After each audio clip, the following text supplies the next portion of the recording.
Hey guys, I just want to put a quick disclaimer here that this is a subjective list based on my opinion, which will probably change over time. It is merely a fun exercise, as many do, dealing with an arbitrary number of films. Not 9, not 11, but a top 10. With all that being said, go ahead and enjoy the video. Welcome back, guys, to my channel. Today we're not doing one review of one movie.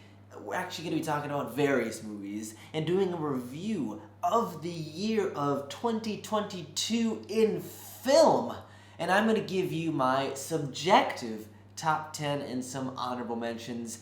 Without further ado, let's get started. I'm going to start with my honorable mentions. Now, that doesn't mean that they could not be in a top 10 list or that I didn't enjoy them or didn't think they were great. Actually, quite the opposite. I just want to make sure I can shout these movies out so that they get some recognition. They just aren't in that subjective, fluid list of a limited top 10. So, my honorable mentions are Triangle of Sadness, Glass Onion, Official Competition, Puss in Boots: The Last Wish, Smile, White Noise, X, and Marcel the Snail with Shoes On. There are probably other films that I enjoy, but let's move on to that top 10 list, starting with number 10. Coming in at number 10, this film I've done a review for, and you know, it was probably the movie that I just had the most pure fun at. It was a blast at the cinema. It was creepy, it was well made, it had some twists and turns, and it generally was just a movie I wasn't expecting, and it kind of was a big surprise that came out of nowhere, and that movie is Barbarian. If you haven't seen it, go see it. Coming in at number 9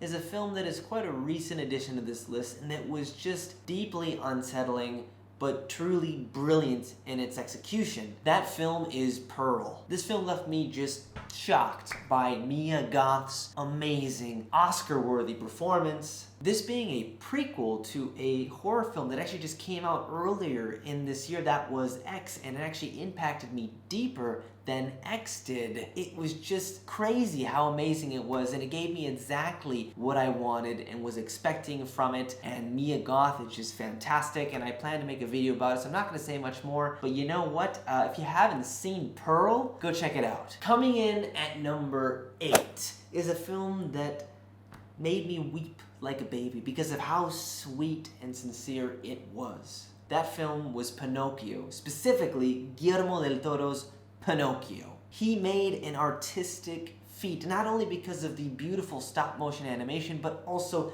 the massive heart at the center of it. Touching on finding yourself as a kid and who you are, being different from your parents, grappling with mortality in a way that a kid can understand, but will hit just as hard at any adult watching this, and also touching on fascism. This is a knockout movie that made me laugh and cry and just a ton of fun to watch, and it's on Netflix right now, so just, you know, boot it up and go watch it. At number 7 is another film that made me weep, but just on another level. That film was Aftersun. It left me destroyed. This film is subtle. It doesn't force its hand, and it reveals itself slowly over the course of the runtime and becomes something beautiful, nostalgic, and sad. The acting and first-time direction is fantastic, and I sincerely hope it gets some kind of recognition at the Oscars. And the ending sequence of this film is the emotional climax, and it really hits deep and left me just blubbering in the dark at the cinema. Need I say that you should go watch it? Go watch it, please. The film sitting at my number 6 spot was also a ton of fun, but thematically deep, dealing with the movie industry head-on and taking a mirror to our faces and showing us how drawn to spectacle we really are, just like moths to a floodlight in the summertime. That movie is Nope. Nope was not necessarily a top contender initially, but the more that I thought about it, the more I went down the rabbit hole, the more it rose in my estimation. It might be Jordan Peele's best film. It is goofy, disturbing, and very heady, and I loved it. If you haven't seen it, go check it out. At my number 5 spot is another recent addition that is an Irish film about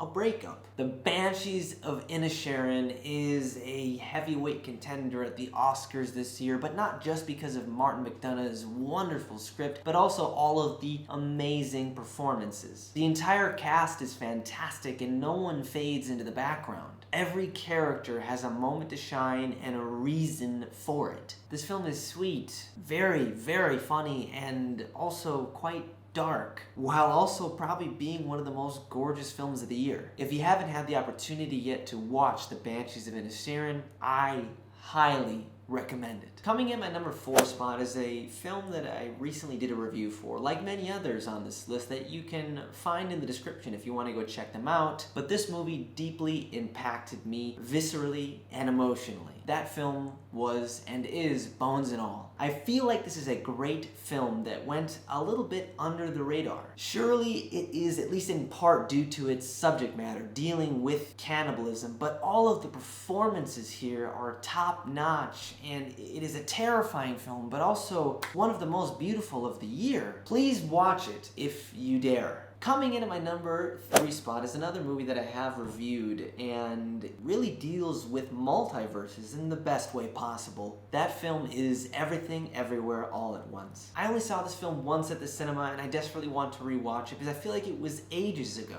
I probably had the best overall time at the cinema this year with this movie. It was both amazingly crafted and deeply entertaining. It was exciting, action-packed, philosophical, hilarious, and with a massive, sincere heart bared right on its shoulder. I find it to be a true gem, one of the best of the year, and fortunately has found an audience unlike some of the other films on this list. If you are one of those people that has yet to discover it, go check it out. Coming in at my number 2 spot is a film that I've done a review for and really put hair on my chest and was probably one of my most anticipated films of the year, and that film is The Northman. It has so much to offer, and I can't ignore that I went twice to go see it at the cinema. It was brutal, epic, and mythical on only a level that Robert Eggers could stir up. It has amazing performances, haunting imagery, and a satisfying story about the endless cycle of violence. It truly was a blast, and unfortunately it was not super popular, but if you haven't seen it, give it a chance and go check it out. Coming in at my number 1 spot is a film that I quite recently did a review for and actually proved to be one of my most watched reviews. That film is Tar. This list will probably change over time, and it really is fluid. This is just a snapshot, and for me, there are many reasons why this film is at my number 1 spot. When I first saw it at the cinema, I don't know if it fully reached me, but as time went on, it just continued to climb that ladder. Cate Blanchett's superb performance and Todd Field's detailed and lived-in world create a mystifying film that leaves you asking questions and analyzing it after the fact. It is enthralling and gripping, slowly building over the course of its runtime, keeping you at the edge of your seat, even though by no means is it a thriller. Tar really achieves something quite unique and artistically operates at a very high level while also being very engaging. I highly recommend Tar. If you want, go check out my review if you want me to talk about it more, but just go see it. Go see all of these movies, please. Just do it. Go listen to me and at least pick a couple of these, and